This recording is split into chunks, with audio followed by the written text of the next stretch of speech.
the shadowed bayous where secrets fester like fever in the mist. One enslaved woman's cunning unraveled empires of cotton and kin. Dare you uncover her unholy vengeance? Between 1847 and 1852, 3 prominent plantation families in the mist-shrouded parishes of northern Mississippi suffered complete ruin through circumstances so disturbing that local newspapers refused to print the full accounts. 23 people died across these estates, some from fever, others from accidents that defied explanation, and several under conditions the county coroner described only as unnatural cessation of vital functions. The common thread binding these tragedies remained hidden in ledgers, letters, and testimonies that judges ordered sealed for over a century.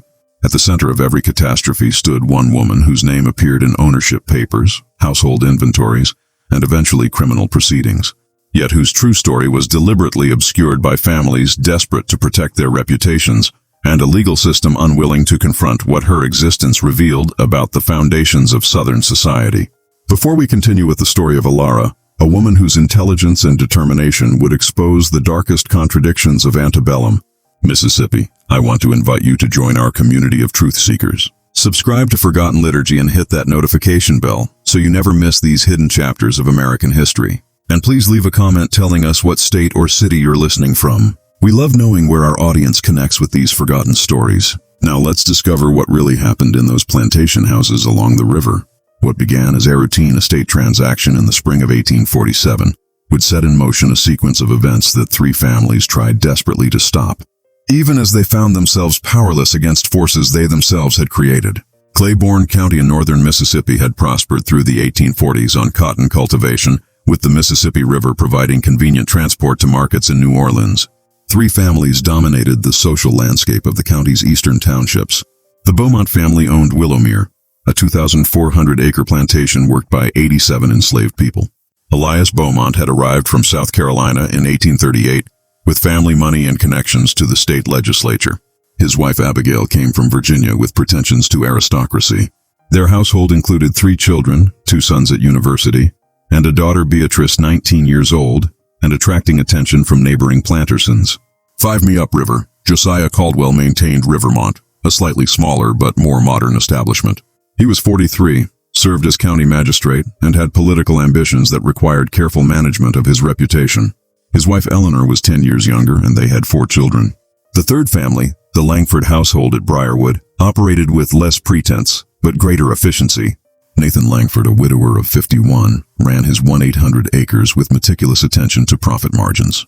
His 3 children were grown, and his household focused entirely on agricultural production.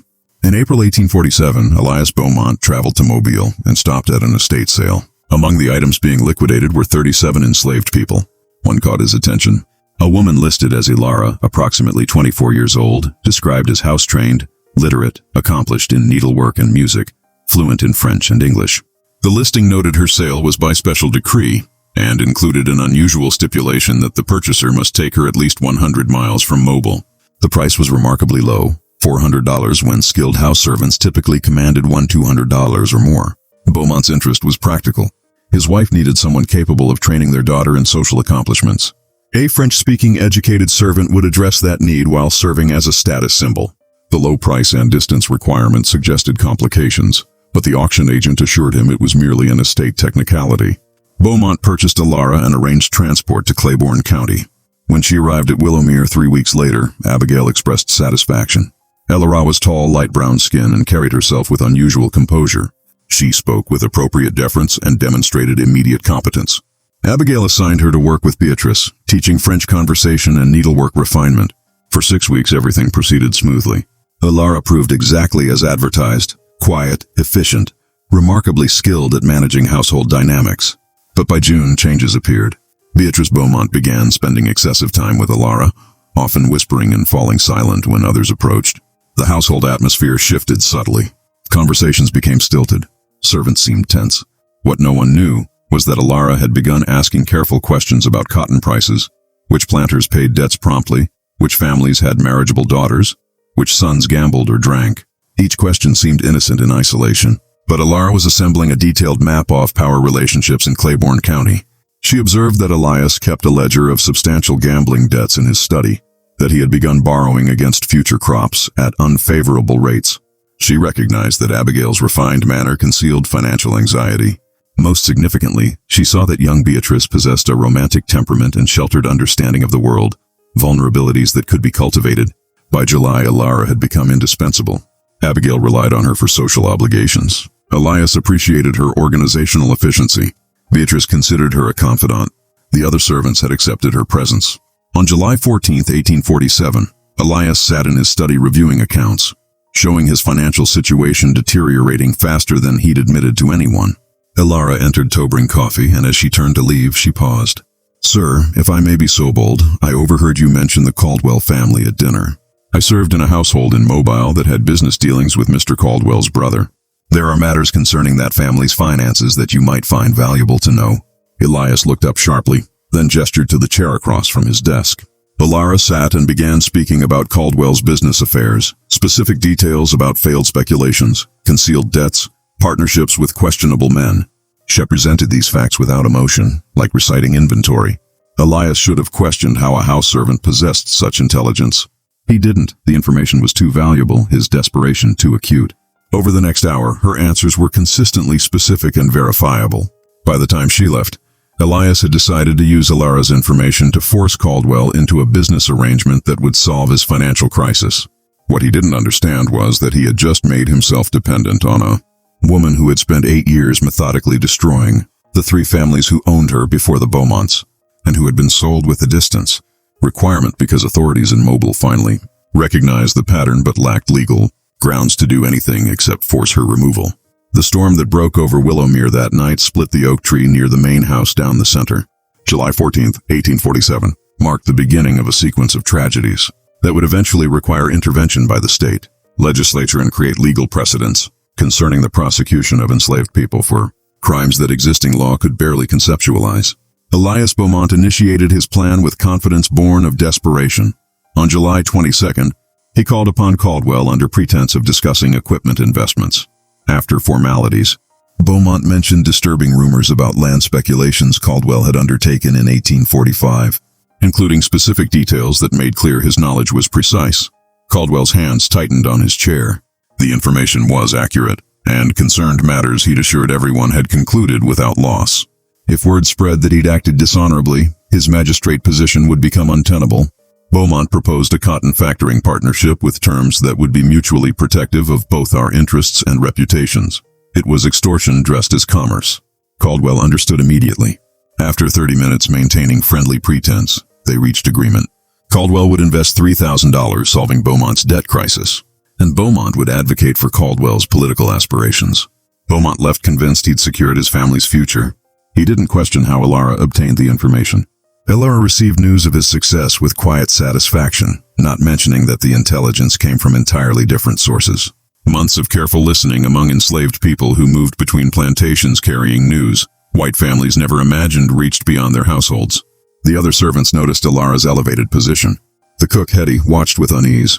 "That woman ain't right," she told others. "I seen this before down in Mobile. Had a cousin worked for a French family there. Told me about a woman like her. Said 3 families broke apart. People died and nobody could prove nothing." The others dismissed Hetty's concerns. Elara had done nothing wrong. She'd simply earned the master's trust. What they didn't know was that Elara had begun the second phase involving young Beatrice Beaumont. Throughout August, Elara continued lessons with Beatrice, but subtly introduced new topics. She spoke about limitations placed on women in Southern society, about injustices of a system treating both enslaved people and planter-class women as property to be managed by men. She described parallels between a slave who could be sold and a daughter who could be married off to settle debts. Beatrice had never heard such talk. Elara's words articulated feelings Beatrice experienced but never voiced, resentment at having no control over her future, frustration at being valued for marriageability. "Your father is negotiating your future like a business transaction," Elara told her one afternoon. "He has decided you will marry the Langford boy to secure a partnership. Have you been consulted? How do you know this?" Beatrice whispered. "I see the letters in your father's study. The Langford boy drinks too much and has gambling debts, but your father needs a capital, so your preferences don't matter." This wasn't entirely accurate. No firm arrangements existed, but Elara presented speculation as fact, knowing Beatrice couldn't distinguish between them. "I don't love Thomas Langford," Beatrice said. "Love is not a consideration in these arrangements. You are inventory, Miss Beatrice. Valuable inventory, but inventory nonetheless. In that regard, we are not so different, you and I. Over following weeks, Elara built Beatrice's sense of injustice while offering sympathetic understanding. She encouraged journal keeping, suggested Beatrice had rights transcending her father's authority, painted pictures of women making their own choices. What Elara was doing was creating ideological justification for rebellion, preparing ground for actions that would shatter the Beaumont family. By September, Elias's arrangement with Caldwell showed strain. The factoring scheme required more capital than projected, and Caldwell's resentment made him uncooperative. Elara approached Elias with new intelligence. Caldwell was speaking privately about Elias's gambling debts and questionable practices. "He means to ruin you, sir," Elara said with concern. "He seeks ways to damage your reputation so he might withdraw without appearing dishonorable." Elias's rage was immediate. He confronted Caldwell publicly at the Agricultural Society meeting. The confrontation became scandal. Two prominent citizens descending into open warfare. Elara had achieved exactly what she intended: conflict that would consume both families. While she continued work with Beatrice, on September 18, 1847, Beatrice disappeared from Willowmere. She left a note about rejecting her father's plans and seeking a life of her own choosing. The note contained phrases Abigail immediately recognized as foreign to Beatrice's voice. Language about natural rights and female autonomy. The plantation erupted into chaos. Elias organized searches. Abigail collapsed with nervous exhaustion. Every enslaved person was questioned, some beaten. Elara expressed appropriate shock and grief, claiming no knowledge of Beatrice's plans. She appeared genuinely distressed, weeping convincingly. The search continued 3 weeks. Notices appeared in newspapers. Rewards were offered. Caldwell spread rumors that Beaumont's poor household management had allowed his daughter to be corrupted by dangerous ideas. The truth was darker. Beatrice hadn't left entirely of her own accord. Elara had spent months preparing her psychologically, then arranged her departure through contacts in the clandestine network of free blacks and escaped slaves. Beatrice believed she was asserting independence. In reality, she'd been manipulated into an action that would destroy her family standing while achieving Elara's objective. Chaos that would blind the Beaumonts to broader developments. Because, while they searched desperately, Elara had begun cultivating her next target. She'd met Nathan Langford at an August social event and impressed him with intelligence and bearing. Langford, whose household lacked female presence, found himself drawn to acquiring a servant of Elara's accomplishments. In late September, he approached Elias with an offer to purchase her. Elias, desperate for capital to fund the search, and increasingly paranoid, agreed to the sale. Elara was transferred to Briarwood for $900, more than twice what Elias paid, representing significant profit when he desperately needed funds. Elara departed Willowmere on October 3, 1847. Behind her, she left a family in ruins. Beatrice missing, Elias's arrangements collapsing, Abigail's health broken, the household's reputation destroyed. Hetty stood at the kitchen door and made a sign against evil. "Lord, have mercy on the Langford family," she whispered. "That woman carries destruction like a plague." She wasn't wrong. Elara had already begun her work at Briarwood, and Nathan Langford, who prided himself on practical sense and immunity to female manipulation, had no idea he'd just purchased the instrument of his own destruction. The October rains came early that year, isolating the plantations from each other. In that isolation, Elara settled into her new home and began observing the Langford family with the same clinical attention she'd brought to the Beaumonts. She had destroyed one family. 2 more remained, and the most devastating phase had not yet begun. Nathan Langford's Briarwood operated with austere efficiency. Since his wife's 1842 death, he'd stripped away social pretensions and focused on agricultural production and profit. His 3 children, Amelia, 23, William, 21, and Samuel, 19, had been raised with emphasis on practical skills and business acumen. Elara recognized immediately that Briarwood presented different challenges. Nathan wasn't easily manipulated by refined accomplishments or feminine charm. He valued practical competence. His children, particularly Amelia, were better educated and more observant than Beatrice Beaumont. Elara adapted. She became indispensable through quiet efficiency rather than conspicuous skill. She managed accounts with meticulous accuracy, identified expense reductions, demonstrated understanding of agricultural economics. Within weeks, Nathan found himself consulting her on matters beyond household management, crop rotation, cotton market trends, equipment purchases. This troubled Amelia, who'd managed the household since her mother's death and resented displacement by a new servant. Amelia was intelligent and practical like her father, but she also possessed something others lacked: suspicion of Elara's too perfect competence. "Father, do you not find it strange?" Amelia said one November evening that this woman possesses education far exceeding what one would expect from someone sold at such low price. The Beaumont catastrophe began shortly after they acquired her. Perhaps that is coincidence, but perhaps not. Nathan dismissed his daughter's concerns. The Beaumont catastrophe resulted from Elias's poor business practices. Elara has been nothing but an asset. I'll not indulge in female hysteria about coincidences. Amelia said nothing further but began watching Elara closely. She noticed small things. How Elara's eyes tracked conversations, the subtle questions sheasked field workers, the careful attention to correspondents and visitors. Amelia couldn't identify anything specifically wrong, but she developed growing conviction that Elara was studying the family for purposes having nothing to do with household management. What Amelia couldn't know was that Elara's strategy for this family required more patience and different techniques. Nathan couldn't be manipulated through social insecurities because he had none. His children couldn't be turned through emotional vulnerability because they'd been raised to value reason over sentiment. Elara needed to identify genuine weaknesses, not create them. She found what she needed by early December in the Plantation's financial records. Nathan had been borrowing small amounts regularly, not large sums, but patterns suggesting ongoing financial pressure despite apparent profitability. He was paying interest at rates that would become unsustainable within 2 years. Elara recognized the pattern. Langford was investing in something beyond cotton operations, something expensive enough to require concealed borrowing. She began investigating with characteristic patience. By late December, she'd identified the answer. Langford was attempting to purchase additional bottomland that would nearly double Briarwood's size, but required capital he didn't possess. He was gambling that cotton prices would remain strong long enough to pay off debt before it consumed his existing holdings. This was valuable intelligence, but Elara didn't act immediately. She needed more than knowledge of Nathan's financial situation. She needed leverage for creating specific chaos. That leverage appeared in January 1848 in the form of Josiah Caldwell.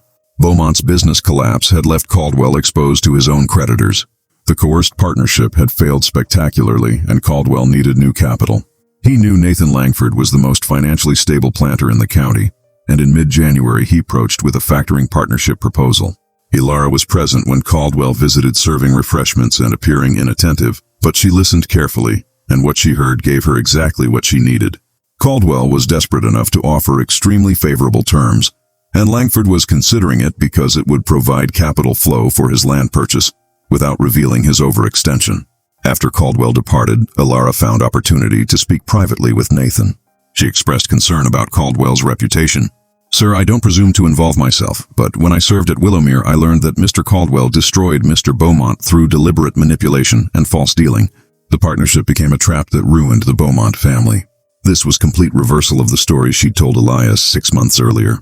The contradiction didn't matter because the two men couldn't compare notes. They were consumed by mutual hatred Elara helped cultivate. Nathan listened with interest. Over following days, Elara continued feeding his suspicions with carefully placed comments.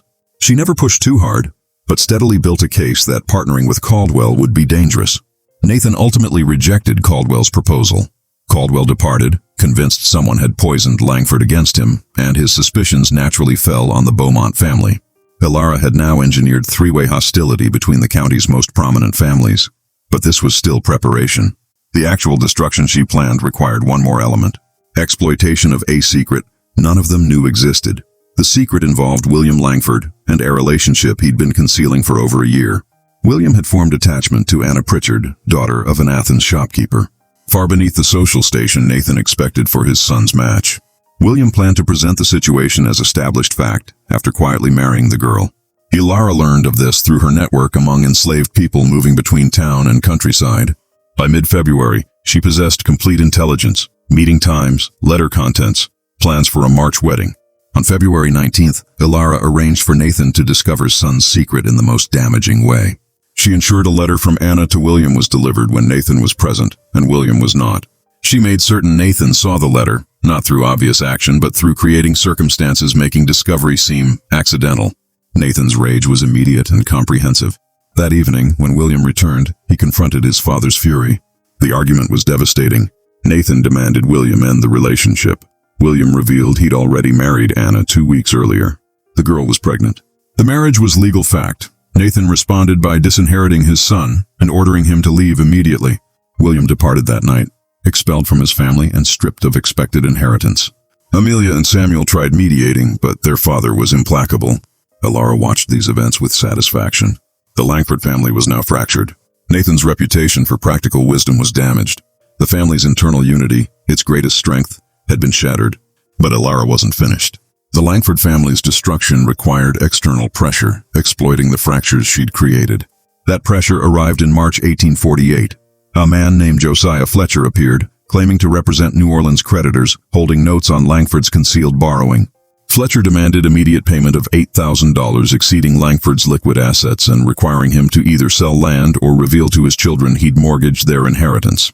Fletcher's arrival wasn't coincidence. Elara had arranged it through her network, providing intelligence about Langford's debts to people who could exploit it. Fletcher was exactly what he claimed, legitimate creditor representative. But the timing and aggressive collection had been orchestrated to maximize pressure on an already destabilized family. Nathan, facing financial ruin and family collapse simultaneously, made a catastrophic decision. He would pay the debt by selling a significant portion of his enslaved workforce, 20 people, including families who'd worked at Briarwood for over a decade. The sale took place March 28, 1848, conducted rapidly without regard for keeping families together. The enslaved community watched families torn apart, parents separated from children. Elara observed with no visible emotion. She'd caused this deliberately with full understanding of the human cost. 20 lives destroyed to serve her larger purpose, complete dismantling of the Langford family's position. Amelia was present at the auction, and for the first time she saw Elara's face slip momentarily. Not emotion but calculation. Amelia recognized that Elara had orchestrated everything. Her brother's expulsion, her father's financial crisis, the brutal auction. That evening Amelia confronted Elara directly. "You did this. My father's troubles. William's exposure. All of it. You arranged it somehow." Elara met her gaze without flinching. "Miss Amelia, I'm a piece of property. I have no power to arrange anything. Your family's troubles come from your father's decisions and your brother's deceptions. You're a liar and a manipulator," Amelia said. "I will prove what you've done, and when I do, you will hang for it." Elara smiled briefly. "To prove that, Miss Amelia, you would need to acknowledge that an enslaved woman outwitted 3 prominent planter families. You would need to admit your father was manipulated by his property. You would need to reveal to the entire county that you were destroyed by a woman you claim has no power. Do you really believe your pride would allow such admission?" Amelia had no answer because Elara was correct. Exposing Elara's role would require admitting humiliation worse than the destruction itself. Amelia left knowing the truth but powerless to act. Elara remained at Briarwood, her position more secure because Nathan, desperate to maintain some illusion of control, had come to depend on her competence even as she engineered his destruction. By April 1848, the pattern was becoming visible. 3 families had all suffered catastrophic reverses within months. All had business connections that turned poisonous. And all had at some point employed a woman named Elara, whose presence coincided with their troubles. But visibility didn't equal proof, and proof didn't equal justice. Mississippi's legal system had no framework for prosecuting a slave for orchestrated social destruction. Elara had broken no laws authorities recognized.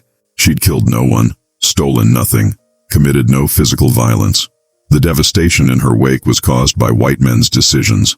As spring turned to summer, Elara prepared for the final phase involving Josiah Caldwell and resulting in deaths, forcing the legal system to finally confront what she was.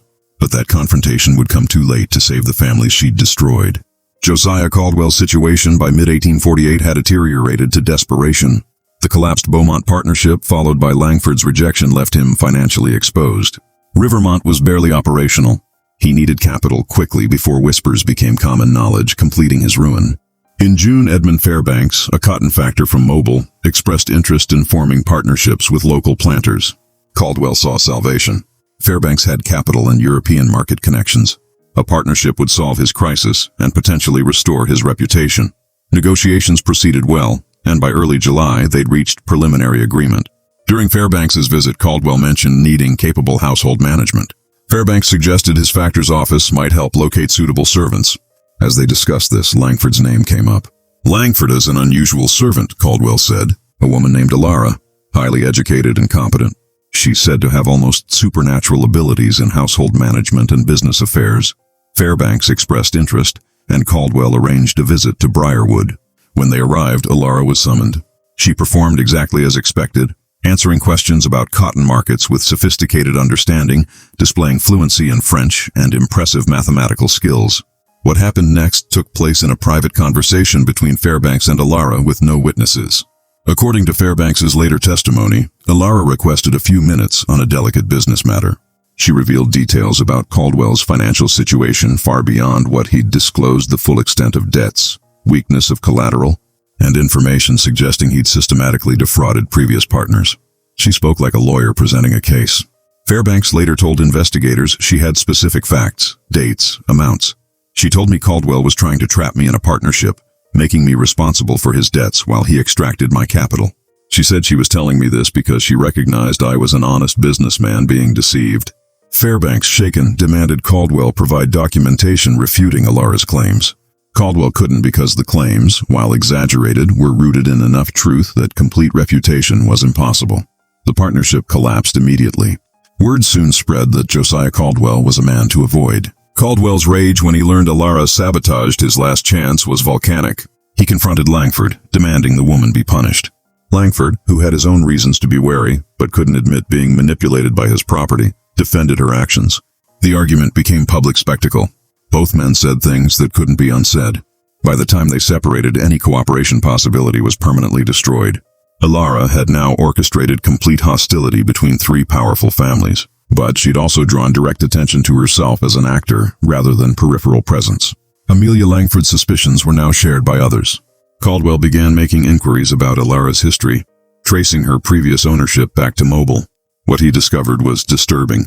Elara had been owned by French Creole planter Louis Delacroix, but circumstances of that ownership were wrapped in rumors and sealed legal proceedings. Caldwell learned Delacroix's family had been destroyed by business failures and personal tragedies between 1843 and 1846. Before Delacroix, Elara had been owned by the Beaumont merchant family, which also suffered catastrophic losses. Before the Beaumonts, records showed ownership by the Robichaud Plantation family in southern Louisiana, ruined by events in the early 1840s. The pattern was clear. Every family owning Elara suffered complete destruction within 2 to 3 years. Caldwell brought this to County Sheriff Thomas Yabra, demanding investigation. Yabra listened and was troubled but faced immediate legal difficulties. Mr. Caldwell, what exactly are you accusing this woman of? She hasn't stolen anything, poisoned anyone, physically harmed anyone. You're describing business failures and family troubles that happened to people who owned her. That's not a crime under any law I know. She orchestrates disasters, Caldwell insisted. She studies families, identifies weaknesses, then deliberately causes their destruction through manipulation and damaging intelligence. Even if I could prove that, which I can't, there's no statute making such behavior criminal. You're asking me to prosecute a piece of property for being smarter than the white men who owned her. This was the fundamental legal problem that would plague all subsequent attempts to address Elara's actions. The law recognized slaves as property without agency. It could punish physical crimes, but had no framework for addressing sophisticated psychological manipulation. Frustrated, Caldwell took a different approach. In August 1848, he offered to purchase Elara from Langford for $2,500, a substantial sum indicating his obsession with controlling or destroying her. Langford refused. Caldwell then attempted to have Elara forcibly seized on grounds she was dangerous property threatening public safety. He presented a petition signed by himself and several planners requesting the court order Elara's removal from Claiborne County. Judge Horace Peaton reviewed and denied it on grounds no specific crimes or threats could be documented. Gentlemen, Judge Peaton said, you are essentially asking me to banish a slave because she is intelligent, and because families who owned her made poor business decisions. If intelligence in slaves is grounds for removal, we would need to banish half the skilled workers in this county. This legal defeat pushed Caldwell toward catastrophic actions. If law wouldn't address Elara, he would take matters into his own hands. In September 1848, he arranged for 4 men to travel to Briarwood and forcibly abduct Elara for transport to Texas, where her history wouldn't be known. The abduction attempt occurred September 14th night. The 4 men approached Briarwood intending to seize Elara from servants' quarters. What they didn't know was that Elara had anticipated exactly such an attempt. The enslaved community had been warned. When the men arrived, they found not an undefended servant, but coordinated response from field workers armed with farming implements. The confrontation was brief, but violent. 2 would-be abductors were seriously injured. The others fled. Nathan Langford appeared with a shotgun and ordered the men off his property. Afterward, Caldwell's involvement became known through testimony from one injured man who confessed hoping for medical treatment. Caldwell was arrested and charged with attempted theft of property, specifically attempted theft of Langford's slave. The irony was brutal. Caldwell, trying to protect the county from what he saw as dangerous threat, now faced criminal charges. Elara, who'd orchestrated much chaos, was legally the victim. But Elara wasn't content with this outcome. The abduction attempt had given her an opportunity she'd been waiting for.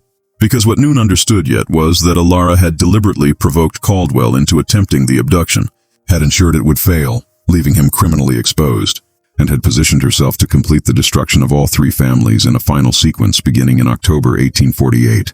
The mechanism involved something growing in the background. Genuine affection between herself and Samuel Langford, Nathan's youngest son. Samuel was 19, idealistic, and unlike his father or siblings, he'd come to see Elara not as property, but as a person of remarkable intellect trapped in an unjust system. Over months, Elara had cultivated this sympathy, encouraging Samuel's latent doubts about slavery while presenting herself as a tragic figure deserving freedom. Samuel was falling in love with Elara, and she knew it. She'd encouraged his affection carefully, never crossing boundaries triggering his father's intervention, but building emotional attachment she could exploit when the time came. That time arrived in late October, when she told Samuel that Caldwell's associates were planning another abduction attempt, this time intending to kill her to prevent testimony in Caldwell's trial. This was a lie. No such plan existed, but Samuel believed it. Elara told him the only way she could be safe was if she were free and far from Mississippi. She suggested that if someone helped her escape to a free state, she could build a new life where her intelligence would be valued rather than feared. Samuel, driven by love and idealism, agreed to help. He began making arrangements to transport Elara north through anti-slavery sympathizers. He gathered supplies, planned routes, prepared to accompany her. He was committing crimes, theft of his father's property, conspiracy to violate fugitive slave laws, but he justified these through love and moral conviction. Elara allowed these preparations to proceed exactly to the point she desired. Then on November 3, 1848, she betrayed Samuel completely. She informed Nathan of his son's plans, presenting herself as a loyal servant who'd uncovered a plot that would destroy the family's remaining honor. She provided Nathan with letters Samuel had written, forged documents, detailed evidence of his intended crimes. Her betrayal was thorough and devastating. Nathan confronted Samuel that evening. The younger man confessed everything. His love for Elara, his moral objections to slavery, his escape plans. He pleaded with his father to free Elara and allow them to leave Mississippi together. Nathan's response was to have Samuel committed to a private asylum near Tuscaloosa on grounds his son had become mentally unstable. Then, finally recognizing Elara as the threat Amelia had warned about, Nathan arranged for her immediate sale to a slave trader who would transport her to deep South cotton districts. The sale took place November 8th. Elara was chained and placed in a coffle with 15 others being transported to Mississippi. As she departed Briarwood, she looked back at the Langford family. Nathan rigid with fury, Amelia vindicated but devastated by her brother's commitment. The enslaved community watching insolence. Elara spoke one sentence before the wagon carried her away. "Everything I did, you made necessary." For a moment it seemed Elara's reign had finally ended. She was gone. The families she'd targeted were broken but surviving, and the legal system had found a solution, removing the threat without confronting uncomfortable questions. But this wasn't the end. Because Elara had left behind one final mechanism that would trigger in her absence, resulting in deaths that couldn't be dismissed as accidents. Deaths, finally forcing Mississippi's legal system to acknowledge what she was, just when we thought we'd seen the full extent of Elara's capabilities. The horror in Claiborne County intensifies. If this story is giving you chills, share this video with a friend who loves dark mysteries. Hit that like button to support our content, and don't forget to subscribe to never miss stories like this. Let's discover together what happens next. The first death occurred November 23, 1848, exactly 15 days after Elara's departure. Josiah Caldwell was found dead in his study at Rivermont, apparent victim of self-inflicted gunshot. Circumstances suggested suicide. Caldwell was alone when the shot fired. The weapon was his own pistol, and he'd left a note expressing despair over his impending trial and financial collapse. Eleanor Caldwell immediately challenged the suicide explanation. She insisted Josiah would never have taken his own life. She pointed out he had been working on legal defense strategies and expressed confidence in acquittal days before. The wound placement shot to right temple from a left-handed man struck her as suspicious. Most significantly, several financial documents were missing from his study, including papers potentially proving his claims about Langford's business practices. Sheriff Yarbrough investigated, but found no evidence of another's involvement. The house had been locked from inside. No forced entry was visible. No witnesses reported anyone approaching Rivermont that night. Yarbrough ruled the death suicide and closed investigation, privately expressing relief that a difficult case was resolved without public trial. embarrassing multiple families. Eleanor Caldwell refused acceptance. She hired a private investigator from Huntsville, former Pinkerton agent Abraham Cornwall, and directed him to examine not just her husband's death, but the entire pattern of disasters afflicting 3 families. Cornwall was methodical. He interviewed servants from all households, reviewed business records, traced Elara's history to Louisiana, constructed a timeline clearly showing her presence at every catastrophe center. Cornwall's December report was damning in conclusions but frustrating in legal implications. The woman called Elara has systematically destroyed the Robichaux, Beaumont, Deliqua, Beaumont, and Langford families through psychological manipulation, strategic provision of damaging intelligence, and deliberate exploitation of vulnerabilities. However, she has committed no acts that Mississippi law recognizes as crimes. She's provided advice freely accepted by white men acting on their own authority. She has revealed information that was already true, not fabricated. In short, she has operated entirely within the narrow range of agency that law permits to enslaved persons while using that agency with devastating effectiveness. Regarding Caldwell's death, Cornwall reached disturbing conclusion. While I cannot prove murder, circumstances suggest careful planning by someone intimately familiar with Caldwell's habits, Rivermont's layout, and timing necessary to make murder appear as suicide. That Elara was not physically present is irrelevant if she arranged for another party to act, or if she set in motion psychological pressures leading Caldwell to actually take his own life. Eleanor Caldwell brought Cornwall's report to Judge Peaton, demanding action. The judge agreed Elara represented unique threat, but remained stymied by legal constraints. Mrs. Caldwell, even accepting every conclusion in this report, what charge would I bring? She was in Mississippi when your husband died. I would need evidence of specific communications planning the act. The law has no category for what this woman has done. While Eleanor Caldwell fought her legal battle, the Langford family struggled with crisis. Samuel remained confined to the asylum where doctors reported he'd become withdrawn and uncommunicative. Nathan visited once in December and was disturbed to find his son apparently broken, sitting silently, responding with single words, showing no interest in anything. Amelia Langford, who'd warned her father from the beginning, watched her family's disintegration with bitter vindication.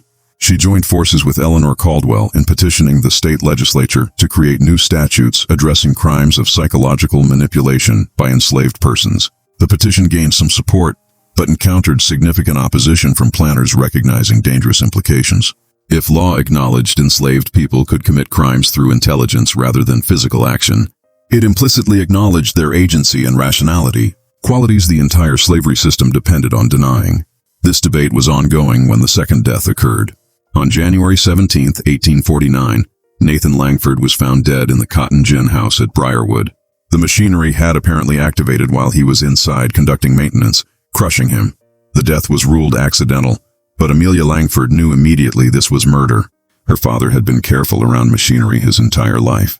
Thegan's activation required deliberate action. Moreover, someone had been at Briarwood that day. A former field hand sold away months earlier who'd returned claiming to deliver a message from the trader now owning Elara. Amelia reported suspicions to Yabra, who investigated reluctantly. He found no evidence of tampering. The former field hand couldn't be located. He disappeared immediately after delivering his message. The Mississippi trader contacted by telegraph denied sending any messenger and denied Elara made any such arrangement. Yabra closed investigation with visible frustration. Miss Langford, I believe your father was murdered and I believe Elara arranged it somehow, but I cannot prove it. The law requires evidence and all I have is suspicion and a pattern explaining nothing in legal terms. The two Amelias now joined forces completely. They pooled resources and hired Cornwall to conduct exhaustive investigation, focused on one question. Where was Elara?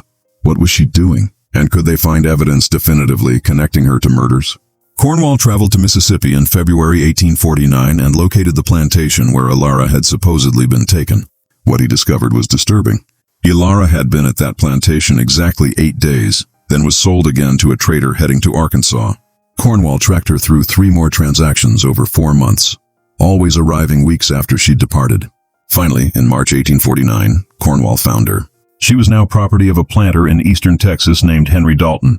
Cornwall requested permission to interview the enslaved woman for Mississippi legal proceedings.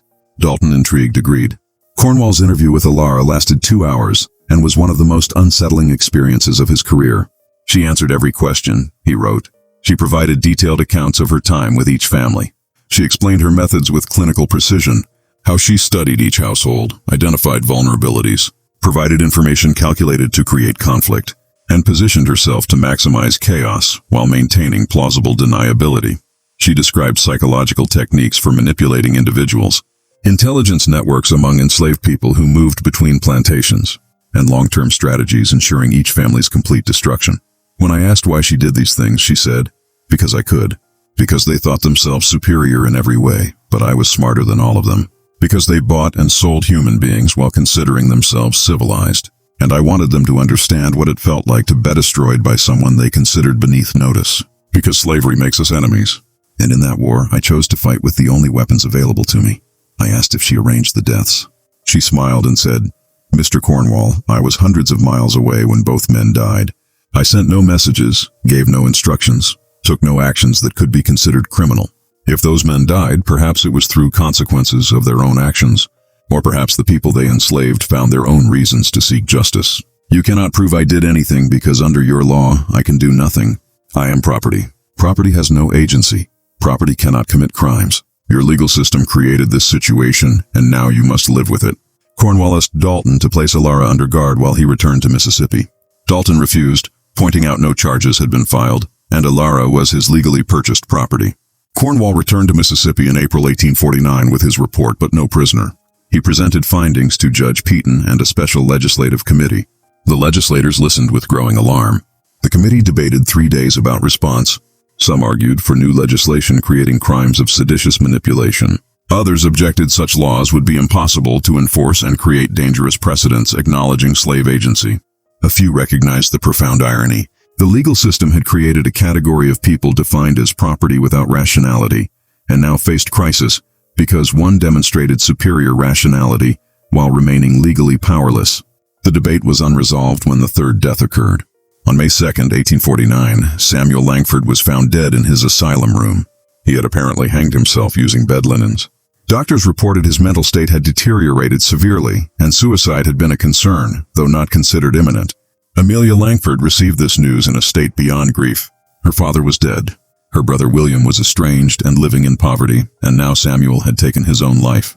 The Langford family, one of the most prominent in northern Mississippi just 2 years earlier, was effectively destroyed. She knew Elara was responsible. She couldn't prove it, but she knew. In her grief and rage, Amelia made a decision. She would go to Texas herself, find Elara, and kill her personally. It was vigilante justice, but it was the only recourse available.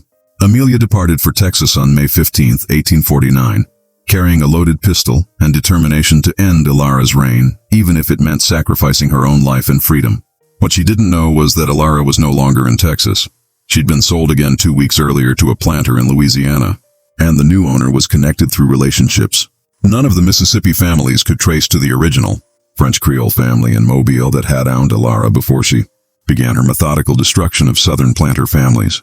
Amelia arrived in eastern Texas in early June after a difficult 3-week journey. She went directly to Dalton's plantation, prepared to confront Elara. What she found stopped her plans completely. Elara was gone. Dalton informed her coldly he'd sold the woman to a cotton factor from New Orleans 3 weeks earlier, after discovering she'd been systematically gathering information about his business affairs. Amelia demanded to know where Elara had been taken. Dalton provided the name Guion Marshall and the New Orleans address. Amelia traveled immediately to Louisiana. In New Orleans, she learned Marshall had purchased Elara for a client, a widow living near Lake Pontchartrain. The widow's name was Elise Delacroix, the remarried wife of Louis Delacroix, the French Creole planter whose estate sale in Mobile had first brought Elara to Elias Beaumont 2 years earlier. Amelia felt ice in her veins. Hearing this name, the circle was complete. Elara had returned to the region where her pattern apparently began, purchased by someone connected to her earliest known owners. She traveled to the Delacroix estate on June 24th, arriving unannounced and demanding to see both Elise Delacroix and Elara. The widow received her in a parlor overlooking the lake and after discussion agreed to summon Elara. When Elara entered, Amelia saw something unexpected. Recognition and sadness in the woman's eyes. Not fear, not defiance, but something almost like regret tinged with resignation. "Miss Langford," Elara said quietly, "I knew someone would eventually come." "I did not know it would be you." What followed was a conversation lasting nearly 3 hours. Elise remained present throughout, and years later, both women would provide testimony about what was said. Amelia began by demanding to know why. Why Elara had destroyed her family, orchestrated deaths, ruined lives. Elara's answer was comprehensive. She spoke for nearly an hour without interruption. laying out a history beginning not with the Robichaud family in Louisiana but 15 years earlier, in Virginia. Elara had been born free in Richmond, daughter of a free black craftsman and a French woman. She'd been educated by her mother in reading, writing, French, needlework, and music. Her childhood had been comfortable by standards available to free blacks in the South. When Elara was 16, her father died in a workshop accident. Within months, creditors claimed his estate and seized his property, including through manufactured documentation his wife and daughter, claiming they were enslaved people he'd been keeping illegally as free. Elara's mother died within a year. Elara found herself property of a Richmond merchant family, transformed from free and educated to enslaved and powerless through mechanisms entirely legal under Virginia law. "I was not born to slavery," Elara told them. "I was not raised to accept it as natural. I was educated to think, to question, to understand I was a human being with rights and dignity. And then one day, because white men decided they could steal my freedom, I became property." Do you understand what that does to someone? To know you are capable of everything your owners are capable of, that you are likely more intelligent than most of them, but society has decided you are an object to be bought and sold. She described years following: shock of enslavement, rage that had to be concealed, gradual recognition that physical escape was unlikely, but other forms of resistance were possible. She'd been sold several times in Virginia, then transported to Louisiana in 1839. Each sale taught her more about plantation families, their vulnerabilities, how their vices and fears could be turned against them. I decided that if I could not be free, I would at least make them pay. I would show them that the people they considered property were capable of destroying them completely. I would prove their assumptions of superiority were delusions, and that their power came not from inherent worth, but from legal structures that could not protect them from someone who understood those structures better than they did. She described her methods: observing families for months, learning secrets, identifying weaknesses, mapping relationships, sustaining their power. She'd cultivate information sources among other enslaved people, building networks extending across plantations.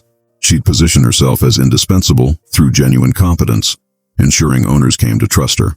Then she'd begin destruction, sometimes providing accurate intelligence to the right people at the right time, turning allies into enemies, sometimes encouraging vulnerable individuals towards self-destructive actions, sometimes requiring patience, planting seeds that would grow over months before bearing poisonous fruit, always maintaining plausible deniability, ensuring nothing could be traced back to her in ways the legal system would recognize as criminal.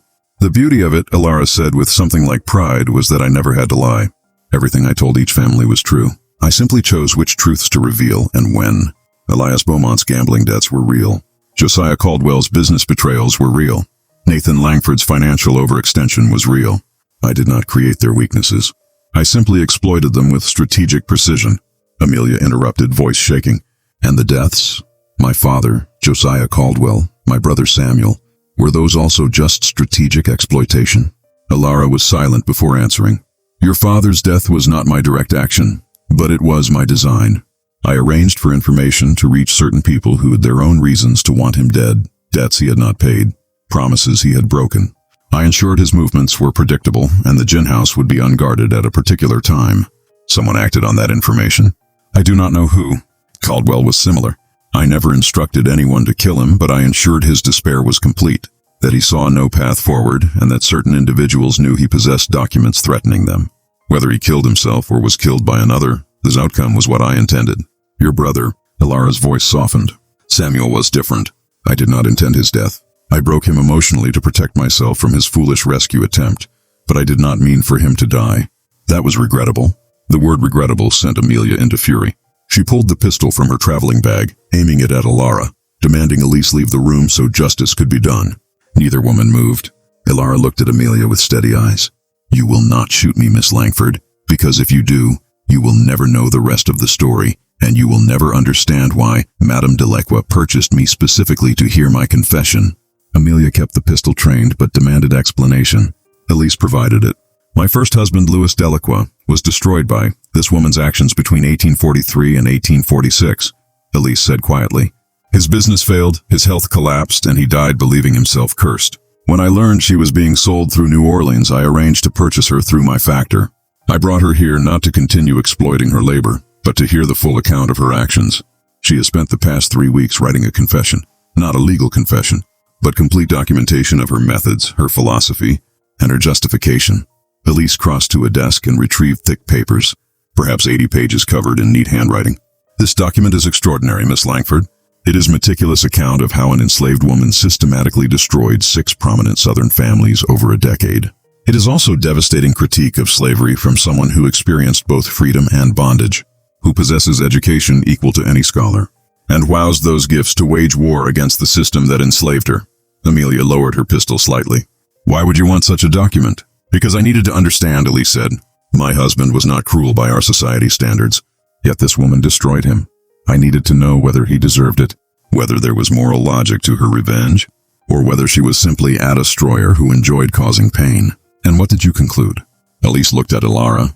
I concluded that slavery creates women like Elara, and then acts surprised when they use the only weapons available to them. I concluded that a system reducing intelligent human beings to property should expect those human beings to resist in whatever ways they can. I concluded my husband's destruction was not random cruelty, but calculated warfare by an enemy he never acknowledged as human enough to be dangerous. That does not excuse what she did, Amelia said. It does not bring back my father or my brothers. No, Elise agreed. Nothing can do that, but perhaps understanding can prevent future Elaras from being created. Elara spoke again. Miss Langford, you came here to kill me. I will not stop you if you choose. But I ask you to consider if you kill me, you prove the system works. That white people can destroy black people who threaten them. If you let me live, you prove something more disturbing. That you cannot stop someone like me. That your legal systems are vulnerable to intelligence they refuse to acknowledge. And that slavery contains within itself the seeds of its own destruction. Amelia stood with the pistol, facing the woman who destroyed her family, and recognized she was confronting something larger than personal revenge. Elara was not just an individual criminal. She was demonstration of fundamental instability in the entire social order. She'd proven enslaved people could be more intelligent than their owners, could manipulate the supposedly superior white race, could exact revenge that no law could prevent. Killing her would solve nothing. The knowledge she possessed, the methods she'd developed, the confession she'd written, these would not die with her. And there would be other Elaras, other intelligent enslaved people driven to resistance by the unbearable contradiction of being treated as property while possessing full range of human capacities. Amelia lowered the pistol completely. I will not kill you, but neither will I leave you unpunished. I will take your confession to the Mississippi legislature and to newspapers throughout the South.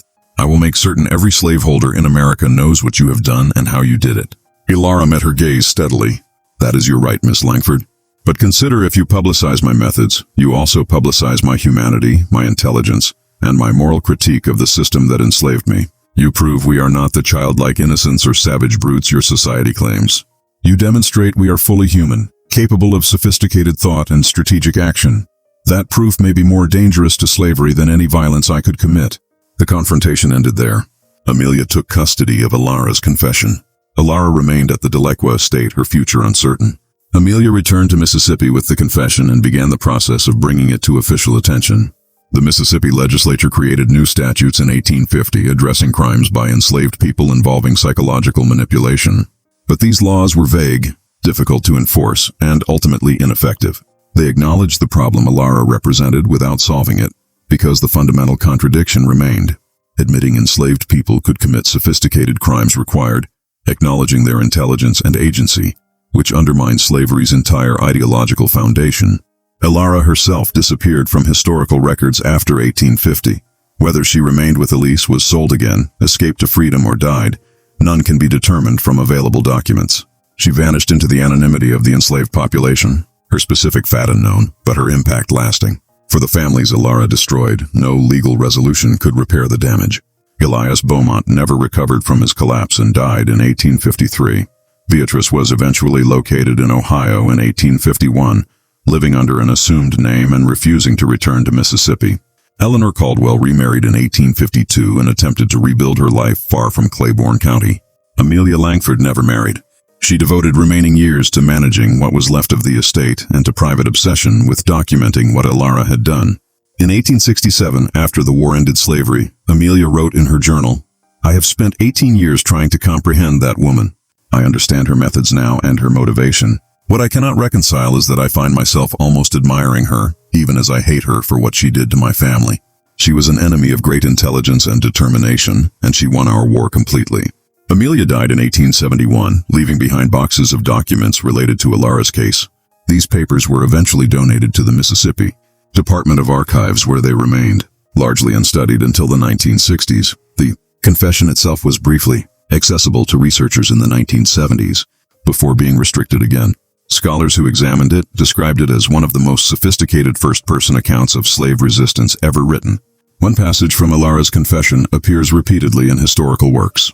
Her explanation of why she chose psychological manipulation rather than physical violence. I could have killed individual owners with poison or in their sleep. Many enslaved people have done so and been caught and executed, but individual murders change nothing.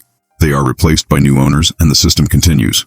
I chose instead to destroy families completely and visibly, to demonstrate that intelligence is a weapon more powerful than violence, and to prove that the people white society considers property are capable of sophisticated resistance that their laws cannot address.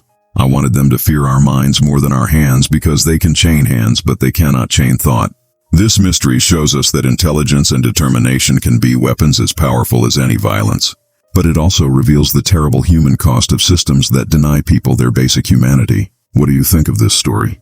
Do you believe Elara's actions were justified resistance or inexcusable destruction? Leave your comment below. If you enjoyed this tale and want more hidden chapters of American history like this, subscribe Forgotten Liturgy, hit the notification bell, and share with someone who loves mysteries that challenge our understanding of the past. See you in the next video. And there, in the hush of the bayou night, her words fade into the mist, candle smoke curling, the preacher's last breath dissolving into silence.